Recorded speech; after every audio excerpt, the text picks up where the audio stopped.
On approche Bezrat Hashem de Shavuot, comme le dit le Shlach Kadosh, Yom Hadin à la Torah, le jour du jugement sur le domaine de l'étude de la Torah. Et c'est marqué dans la Gemara, dans Kiddushin, un peu des conseils, des astuces, comment on se prépare à un jour de jugement. Shavuot, c'est un Yom Hadin. La Gemara écrit Poter Maïm Reshit Madon, c'est un pasuk de Shlomo Ameler. Poter Maïm Reshit Madon. Celui qui se dispense de l'eau sera jugé en premier. Dit la Gemara, c'est une allusion, une jolie allusion, au fait que le début du jugement, tout jugement d'Hachem, quel qu'il soit, à Shavuot, à Rosh Hashanah, chaque jour, le Yom Hadin Agadol, la Tidlavo, un jugement d'Hachem, ça commence sur le domaine de Poter Maïm, celui qui se dispense de l'eau, ça veut dire celui qui se dispense de l'étude de la Torah. Bitul Torah. Le début d'un jugement, qu'est-ce qu'Hachem regarde au début? Combien cet homme-là, que j'ai en face de moi, combien s'est-il rendu patour, combien s'est-il dispensé de l'étude de la Torah, combien il n'a pas étudié alors qu'il aurait dû le faire. Voilà le début de tout jugement. C'est un domaine dans lequel il faut s'enforcer vu qu'on arrive à un jour de jugement. Mais ça ne nous dispense pas de comprendre pourquoi. Il y a plein d'Averot Hamurot, Chas Shalom, qui peut-être devraient arriver en première position. Est-ce qu'il a fait quelque chose de grave? Est-ce que Ben Adam Lamakom, Ben Adam Lachavero? Non, ça on regarde pas, ça c'est après. Après on regarde. Dans un deuxième temps. Première chose, Bitul Torah, combien t'as pas étudié? C'est très étonnant. A priori, il y a des choses plus importantes qui auraient dû passer en première position. Et ça, cette mitzvah-là d'étudier, aussi importante qu'elle soit, est-ce qu'il l'a fait ou pas? Bon, on verra après. Qu'on regarde déjà à qui on a affaire. Les choses primaires, les choses graves. Non, on regarde Bitul Torah en premier. Très étonnant. Puisqu'on arrive encore à un jour de jugement, alors il y a un autre conseil qui est marqué dans la Gemara, dans le Yerushalmi. La Gemara, elle dit dans Maseret Rosh Hashanah, Perek Dalet Alachachet, que dans tous les korbanot de fête, eh bien il y a écrit Useir Chatat Echad, un korban pour expier, un korban expiatoire. Mais à Shavuot, c'est pas marqué. Il n'y a pas écrit Seir Chatat. Il y a écrit Useir Echad. Amarav Meshar chez Amaravid, il a dit Rav Meshar chez Ravid, dit de là tu apprends que tout celui qui est Mekabel Ol Torah Beshavuot, ce qui reçoit sur lui le joug de la Torah Shavuot, Ma'ale Ani Alav, je lui considère comme si Lo Chatam Alam, il n'avait jamais fauté. Donc il y a une grande ségoula pour enlever toutes ces fautes. Le jour de Shavuot, et Mekabel Ol Torah, je prends sur moi le joug de l'étude de la Torah. Et le joug des mitzvot, on pourrait aussi dire, peut-être. Ol Torah. Et là aussi, la question se pose. C'est magique, on t'enlève toutes tes fautes. Mieux qu'à Kippour où il y a écrit le mot Chet. Comment ça marche? Ça, c'est pour les conseils du jugement. Maintenant, pour la fête elle-même de Shavuot, quelle doit être l'ambiance? À quoi elle doit ressembler cette fête? Eh bien, comme la Gemara le dit dans Psachim, il doit y avoir une grande avira de Simcha. Rav Yosef disait, faites-moi le meilleur plat possible, Eglatilta, un veau, troisième né de sa mère, le meilleur veau possible. Pour montrer à quel point c'est une Simcha, Shavuot, Yom Shintnabo Torah, dit Rashi. Il y avait Marberet de Ravina qui jeûnait toute l'année, et à Shavuot, il mangeait. Il changeait ses habitudes. Et il y avait évidemment la fameuse marloquette Rabbi Yoshua vers Rabbi Eliezer. Rabbi Yoshua dit tous les Yamim Tovim de l'année, Pessah, Shavuot, Sukkot, Rosh Hashanah, tous les Yamim Tovim de l'année, dit Rabbi Yoshua, eh bien, il faut faire Chatzi Lachem, Chatzi Lachem. Moitié tu manges, moitié du temps, et moitié tu pries et tu étudies. Il apprend ça des psukim, c'est marqué Atzeret Tziel Lachem, Atzeret Tziel Lachem. Pourquoi c'est marqué les deux? Pour dire que la moitié de ton temps doit être consacrée à l'étude et à la prière, et l'autre moitié au repas. Et comme ça, c'est l'halakha, comme Rabbi Yehoshua. Et Rabbi Eliezer dit non. Les deux psukim, eh bien, c'est pas pour dire moitié-moitié, c'est deux chemins, deux manières d'appliquer son Yom Tov. Ou tu fais que étudier toute la journée et tu manges même pas, tu peux jeûner. Ou tu fais que manger, tu fais des repas, des smachot. C'est deux manières d'appliquer son Yom Tov. Kulo lachem, ou kulo lachem. Mais quand arrive Shavuot, eh bien, Rabbi Eliezer dit là, je suis d'accord qu'il faut faire moitié-moitié. Et là aussi, c'est très étonnant. Qu'est-ce qu'il a vu Rabbi Eliezer de spécial à Shavuot pour faire moitié-moitié? Il a changé ses drachot des psukim lorsqu'arrive Shavuot. Alors le Maharal explique que Rabbi Eliezer, il a vu d'autres drachot. Il a vu dans la Torah que Shavuot, c'est très spécial. Toute l'année, on amène des korbanot, olot, pour Hachem. Parim, Elim, Kevasim. eh bien on amène des korban qui sont brûlés. Mais à Shavuot, on amène des shlamim. Et c'est vraiment une exception, on n'a jamais vu ça. Un korban tibour qui se mange, korban shlamim qui se mange, ce n'est que à Shavuot. À part ça, tous les korbanot sont accompagnés de matzot. C'est le pain matim au korbanot qui roll sarov et roll des vaches. L'autre taktiru mimenu l'Hachem. Parce que le levain, le pain, on n'amène pas dans les korbanot pour Hachem. Sauf Shavuot. Shavuot, c'est marqué, on amène du chametz. Donc Rabbi Eliezer, il a vu les korbanot de la fête, il a dit, je déduis de là qu'à Shavuot, il faut manger. Même lui, il est d'accord. Et donc, il ne faudra pas à sourd d'étudier toute la journée, sans manger. Alors que toutes les Yom Tov, tu peux étudier toute la journée. Shavuot à sourd. Même d'après Rabbi Eliezer. Et dans la question qui se pose, c'est que Shavuot, le jour de l'étude, le jour du don de la Torah, tu interdis d'étudier toute la journée. Et là, au contraire, tu dis, là, c'est le bienvenu de bien manger. Qu'est-ce qui se passe à Shavuot pour que la matière et la nourriture, le repas, ils soient tellement, souhaités? Dans le même style d'idée, on peut demander la célèbre question du Meshach Chochma. Le Meshach Chochma, il remarque dans la Torah que Hachem a dit à Moshe Rabbeinu, la première fois qu'il l'a rencontré, entre guillemets, dans le Séné, qui s'est révélé à lui, pour être plus précis, enlève ta chaussure. La terre sur laquelle tu marches est Kodesh. Enlève ta chaussure. Et toutes les autres fois où Hachem parle à Moshe, on n'a pas vu Vaïtaber Hachem el Moshe les morts, on n'a pas vu Shal Na'alecha Meraglecha. On n'a pas vu qu'il lui a demandé d'enlever sa chaussure. Dit le Meshach Chochma, aucune contradiction. Avant Matan Torah, après Matan Torah. Avant Matan Torah, Hachem il dit enlève ta chaussure à Moshe Rabbeinu. Après Matan Torah, Hachem il dit plus enlève ta chaussure.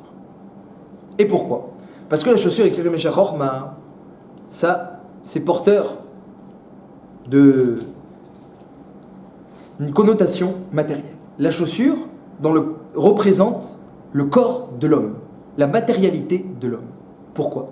Parce que la chaussure est au pied ou à l'homme ce que le corps est à l'âme. Si on pouvait voir la Neshama qui vient résider dans le corps, la Neshama qui est immense, qui remonte jusqu'au Kisei HaKavod, si on pouvait voir la Neshama qui est dans le corps, on la verrait comme un être humain qui met ses pieds dans une chaussure. Donc le corps, c'est rien d'autre qu'une chaussure. Une chaussure pour la Neshama. Donc l'homme est à la Neshama ce que, ses chaussures sont pour lui-même. Et donc lorsqu'Hachem dit à Moshe, enlève tes chaussures, ça veut dire enlève ta gashmiyut. Enlève ton côté matériel, la terre sur laquelle tu marches est Kodesh. Mets la matérialité de côté. Mais après Matan Torah, alors non, la matérialité, on n'enlève pas, elle est la bienvenue. Comme on l'a vu dans la Gemara, comme on le voit à Shavuot, la matérialité est bienvenue depuis Matan Torah. Évidemment, la question pourquoi? Qu'est-ce qui se passe à Matan Torah que on garde les chaussures, on fait venir les bons repas, qu'est-ce qui se passe? Alors le Yesod, il est très connu. C'est un Yesod du Chazon Ish qui explique l'essence de l'homme. Qu'est-ce que l'homme? Eh bien, dit le Chazon Ish, dans sa Chochma et dans sa Dinout, dans sa finesse, l'homme, au fond, c'est un être qui a deux penchants. On peut résumer l'homme à deux penchants. Le penchant pour le onek, pour les plaisirs, pour le bonheur, pour la satisfaction. Yetzer du onek. Et le penchant pour le kavod, pour l'honneur. L'homme aime les plaisirs et l'homme aime les honneurs. Quelque chose qui aurait pu nous faire honte, le Chazon Ish, il l'utilise, il le prend et il définit avec ça l'homme.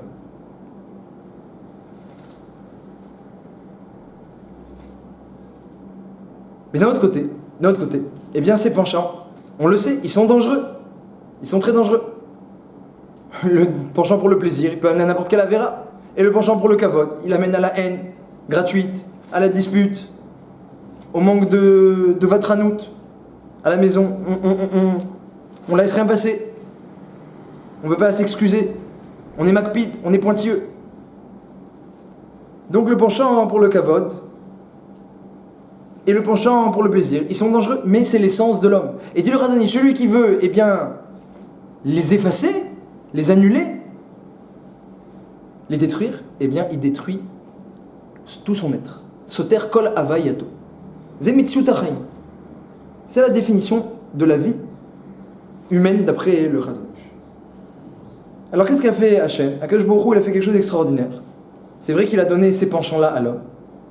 C'est comme une grande maca, c'est comme une grande plaie, dit la Gemara, le penchant, Yetzer. C'est une grande plaie qu'Hachem a mis dans l'homme. Mais il a donné aussi une réfoua. comme toutes les maladies, Magdim Refoua la Maka, que je il a fait aussi une Refoua. Et la force d'Hachem, comme le dit le Ramban, la force d'Hachem, c'est que, Arbé Péamim très souvent, il guérit avec la plaie elle-même. La maladie elle-même, elle va être le médicament. Le problème va être la solution. Akash Baruch il a cette force, Nes Betor Nes, dit le Ramban, il prend la chose avec laquelle il a frappé, et avec ça il délivre. Comme dans l'épisode de Mara, les eaux étaient amères, les Bnei Israël ne pouvaient pas boire. Akash Baruch a montré à Moshe Rabbeinu, tu vois ce bois là-bas, il y a un bois, un etz très amer, puisqu'il était dans ses eaux. Prends-le, mets-le dans l'eau, et l'eau va devenir matok. C'est ce qu'a fait Moshe Rabbeinu, et l'eau est devenue douce. Akash Baruch il a pris l'amertume pour adoucir. Ou lorsque les Bnei Israël se sont fait piquer par des serpents, parce qu'ils avaient dit du Lachon Hara sur Hachem et sur Moshe Rabbeinu, alors Hachem a dit à Moshe Rabbeinu, prends un serpent d'airain, mets-le en haut d'un mât, et que les Bnei Israël lèvent les yeux, ils regardent le serpent, ils vont guérir. Alors que le Ramban explique que Alpi, Chochmat HaRefoua, d'après les principes de la médecine de l'époque, eh bien lorsqu'on se fait piquer par un serpent, le fait de le recroiser, de le revoir, eh bien ça attise le venin dans le corps et ça accélère une mort imminente, Ras V'Shalom. Et là, Moshe Rabbeinu, eh bien il fait un serpent, tout le monde va le regarder et tout le monde va guérir. Ça c'est la force d'Hachem. Il peut guérir avec la plaie elle-même, et des fois le problème qu'il nous a envoyé, ce sera lui-même la solution, comme l'a dit David Ameller. Ach l'Elokim dominavshi, ki mimenu tikvati, je me tais devant la Midat Adin Elokim, car mimenu tikvati, c'est d'elle que j'attends ma délivrance. C'est du problème lui-même que j'attends ma délivrance, a dit David Ameller Bechormato. Ça c'est la force d'Hachem. Alors Hachem nous a mis en nous un Yetzer Hara, un penchant pour le kavod, un penchant pour le onek, pour le plaisir. Eh bien dit le Chazon Ish, non seulement il ne faut pas les détruire, non seulement il ne faut pas les casser, mais c'est grâce à eux que tu vas t'élever. Parce que maintenant Hachem a donné la Torah. Et dans la Torah, en kavod et la Torah. Chaque chose de la Torah s'appelle kavod. En simcha, il n'y a pas de joie et la Torah. Pikoudé Hachem Sharim Mesam Chelev. Il n'y a pas de ta'anouk comme la Torah. Ils sont plus agréables que le miel, Minofet Soufim et que tous les nectars, dit David Ameller. Dans la Torah, on va trouver eh bien, une grande satisfaction, beaucoup d'importance, beaucoup de kavod. Chaque parole de la Torah va nous amener un peu plus d'importance et un peu plus de simcha.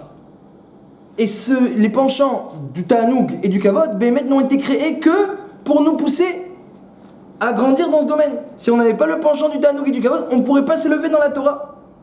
Et celui il sait bien canaliser ce penchant, il peut arriver à des madrigotes très très élevées. De Dvekut Bachem, Dvekut Batorah. Comme David Ameller qui dit Tsama Nafshi Elokim, j'ai soif de toi Hachem. Ou Shlomo Ameller qui dit Shakin Mishkot Piyou, embrasse-moi Hachem. Qui Tovim Dodecha Miyain, tes caresses sont douces plus que le vin, sont plus agréables que le vin. Et là-bas, comme le dit le Gaon de Vilna sur Michelet, ça parle de l'Imoud Torah. C'est-à-dire que celui qui sait eh bien, percevoir la lumière qu'Hachem a mis dans la Torah, parce que comme le dit le Midrash, Hachem a caché la lumière du Gan Eden dans la Torah, il se délecte un délice extraordinaire. Et si ce n'était ce penchant pour le délice, pour le bonheur, et pour le kavod, l'homme ne pourrait pas étudier et grandir dans la Torah. Mais quand il voit qu'il apprend un peu plus, ça lui donne un peu plus d'importance, un peu plus de plaisir. Et au contraire, le fait, après il va même grandir dans les midot. Il va vouloir s'annuler devant Hachem, devant les autres. Parce qu'il veut atteindre la Hanava, et il va voir quelle grandeur c'est d'être humble. Quelle grandeur c'est de ressembler à Hachem. Il veut le ressentir. Il va ressentir, plus il va être humble, plus il va ressentir une grandeur. Et au contraire, les gens orgueilleux, comme Paro, eh bien ils sont tout petits, ils se sentent eux-mêmes petits. Ils se disent grands, mais ils sentent bien qu'ils sont tout petits et superficiels. Et la Hanava, au contraire, eh bien ça mène à la grandeur. Donc quand quelqu'un grandit dans le domaine de la Torah et des Midot, eh bien il va tirer de là un grand kavod et un grand plaisir. Et sans ces deux penchants-là qu'Hachem a ancrés en nous très profondément, on ne pourrait pas s'investir dans le domaine de la Torah. Mais avant Matan Torah, alors là c'était pas possible. On n'avait pas la Torah, on ne pouvait pas s'investir correctement. Alors Hachem a dit à Moshe Rabbeinu, enlève tes chaussures, enlève ton corps, enlève la Gashmiut. Il faut se séparer de la Gashmiut si tu veux marcher sur une terre qui est Kodesh. Mais maintenant qu'on a reçu la Torah, Yom Shetina Bo Torah, alors on peut faire des grands repas, on peut faire des veaux, troisième né de leur mère. Même Rabbi Eliezer dira qu'on va bien manger et les korbanot de Shavuot se mangent. Tout ça pour montrer que maintenant la matière, elle a sa place. Le kavod et le oneg ont leur place. Parce qu'on peut, tout le oneg et tout le kavod, on peut le trouver et on doit le trouver dans la Torah. C'est ce que va dire Rav Yereskel Avramski. Talmidei Chachamim Marbim Shalom Baolam. Les Talmidei Chachamim, ils multiplient la paix dans le monde. Pourquoi? Il dit Rav Yereskel, lorsque un homme il arrive chez lui, et il y a toutes sortes de choses qui pourraient le contrarier, et il y a toutes sortes de raisons de se disputer, que ce soit à la maison, que ce soit avec ses voisins, ses amis. Mais cet homme-là, il s'est tellement réjoui aujourd'hui. Tellement chaque compréhension chaque pshat, il a perçu un peu plus de la lumière du Gan Eden qui est cachée dans cette Torah. Évidemment, ça demande beaucoup de purification, mais c'est à ça que servent les jours du Homer. Chaque jour, on est purifié un peu plus. Comme le dit le Chemdat Hayamim. Alors, eh bien, avec purification, avec des efforts, eh bien, il va percevoir le bonheur de la Torah, l'étude, la simra. Mais Shivat Nafesh, Torah Hashem Teimah, Shivat Nafesh. Aujourd'hui, je me sens bien, je me sens entier. Eh ben oui, tu as mangé, tu as goûté un peu de Gan Eden. Et c'est pas quelque chose comme le plaisir de Olam Hazé qui passe tout de suite, c'est un plaisir qui t'accompagne. Et tu rentres à la maison, Marbim Shalom Baolam. Plus rien ne peut te vexer, te contrarier. Tu es tellement entier, shalem et serein que, eh bien, Marbim Shalom Baolam. Ça, c'est la force de la Torah. Eh bien, un homme, il est plus makpid sur rien, il n'a qu'envie, c'est donner du kavod à l'autre, donner du kavod à Hachem. Parce que avec ça lui donne encore plus de kavod. Et tout le plaisir qu'il a en étudiant, eh bien, ça lui donne la force de supporter toutes les épreuves. Ça, c'est la force de l'Imoud Torah. Et dit le Chazon Ish, écrit le Chazon Ish, que, au sujet des deux penchants, Dvarim, Gashmim, Arivim, la Gouf, c'est vrai qu'on a un penchant pour le plaisir et que du coup la matière va nous tenter. Mais si l'homme réfléchit, Notimlo, Ana'am et Douma, le plaisir qu'il va tirer de la matière, il est très, très léger et il passe très vite, très éphémère. Et au contraire, si quelqu'un il mange beaucoup, il boit beaucoup, il laisse ses penchants, alors après, mais qui? Il a envie de vomir. C'est un passouk de Shlomo Ameler. Tu t'es rassasié, tu as beaucoup mangé, maintenant tu as envie de vomir. Et c'est un machal pour parler de tout Olam Hazé. Simcha Mukbelet, c'est une joie, la matière, mais limitée. Comment on peut comparer, dit le Chazon Ish, le plaisir matériel, le monde le plus bas? C'est vrai qu'il y a du plaisir dans ce monde-là, Akadosh Baruch Hu, il a créé le monde comme ça, mais tu le compares avec le plaisir d'en haut, avec le plaisir du Gan Eden, de Olam HaAtzilut, avec la joie dans laquelle Hachem lui-même se réjouit. Comme ça c'est marqué dans la Gemara. C'est évidemment un métaphore et une machal, mais c'est marqué qu'Akadosh Baruch Hu mishtashea b'divrei Torah. Il étudie, il se réjouit de la Torah. Tu compares un plaisir matériel tellement éphémère avec un plaisir qui peut réjouir Hachem lui-même qui vient rôle. C'est incomparable. Alors si toi tu as envie de te réjouir, tu as envie de bonheur, tu as envie de trouver satisfaction et kavod, alors sache que en kavod est la Torah, tu trouveras ton kavod dans la Torah. En tanoug est la Torah, tu trouveras ton tanoug dans la Torah et nulle part ailleurs. Parce que c'est la chorma d'Hachem, c'est la lumière d'Hachem et c'est la joie d'Hachem. Et donc évidemment qu'elle a la force de nous réjouir et de nous apaiser beaucoup plus profondément, intensément et même à long terme que un plaisir matériel qui est éphémère et qui passe rapidement et duquel on se dégoûte même rapidement. Et donc, on a même la réponse à la dernière question, à une question qu'on a posée. Pourquoi Akadosh Baruch Hu, la première question, pourquoi Akadosh Baruch Hu, il juge en premier, lors du jugement, il juge en premier le Bitul Torah? Il y a peut-être d'autres avérotes beaucoup plus graves qu'il faudrait juger en premier. Mais la réponse, c'est que l'avérote plus grave, l'homme qui a fauté, pourquoi il a fauté gravement? À cause de son penchant. Pour le plaisir, il a fait des fautes graves. À cause de son penchant pour le kavod, il n'a pas excusé son voisin. Et s'est disputé, et dispute sur dispute, et haine sur haine, et coup sur coup. Et ça peut amener des choses très graves. Mais Akadosh Baruch Hu, il comprend. Il comprend pourquoi tu as agi comme ça. Il sait très bien que c'était trop dur pour toi d'accepter et de passer sur ton kavod, sur tes midot. C'était impossible, c'était très difficile. Et il sait très bien combien il était dur la Avera à résister. Alors qu'est-ce qui va venir? Il va venir le jour du jugement et il va te dire, c'est pas bien, t'as fauté comme ci, t'as fauté comme ça, t'as fait ci, t'as fait ça. Il sait très bien, il te connaît. Il sait très bien que c'était dur de résister. On parle pas de quelqu'un qui faute juste pour énerver Hachem ou n'importe comment. Facilement, on parle comme toutes les Avérotes qui avaient une véritable épreuve. Mais Hachem, il va dire, ces deux penchants-là, je te les ai donnés, mais pour autre chose. Pourquoi tu les as pas canalisés dans autre chose? Tu aurais pu, je t'ai donné la possibilité d'étudier la Torah, de les canaliser dans autre chose, et tu l'as pas fait. Poter Maïm Reshit Madon. Si tu n'as pas canalisé dans l'étude de la Torah, Reshit Madon, ce sera ça le début du jugement, et à partir de là, tout le reste. C'est là vraiment qu'on pourra juger la faute de l'homme, à la source, à la racine. Combien il aurait pu canaliser son envie de plaisir et d'honneur, et il ne l'a pas fait. Mais ensuite, le reste, c'est des conséquences qu'il est très difficile d'éviter. Et on comprend bien pourquoi, le jour de Shavuot, il n'y a plus de fautes. Il y a écrit dans le Midrash, dans le Yerushalmi, les fautes ne sont pas mentionnées. Celui qui reçoit le joug de la Torah, on lui compte comme s'il n'avait jamais fauté. On a demandé, c'est magique, comment ça marche? La réponse est très simple. C'est que la source de toutes les fautes, c'est le manque d'études. C'est le manque de ta'anouk, de plaisir et de kavod qu'on n'a pas trouvé dans la Torah et que du coup on a trouvé ailleurs. Mais celui qui a à Shavuot, il reçoit sur lui le joug de la Torah, maintenant je vais me corriger, maintenant je te promets Hachem, je vais me délecter de ta Torah et trouver dedans un kavod extraordinaire. Un kavod dans la Torah, un kavod dans la Hanava, un kavod dans les Midot Tovot. et dans l'étude, et un délice et une simra. Je prends sur moi maintenant de me délecter. Dis Hachem, eh bien tu sais quoi? Tu as réparé la racine de toutes les fautes, je te compte comme si tu n'avais plus aucune faute. Ça c'est le secret qui est révélé par le Chazon Ish et qui peut nous permettre, Bezrat Hashem, eh bien, de bien nous préparer l'Ikrat Yom Hagadol Azeh l'Ikrat Shavuot. Shabbat Shalom, Chag Sameach.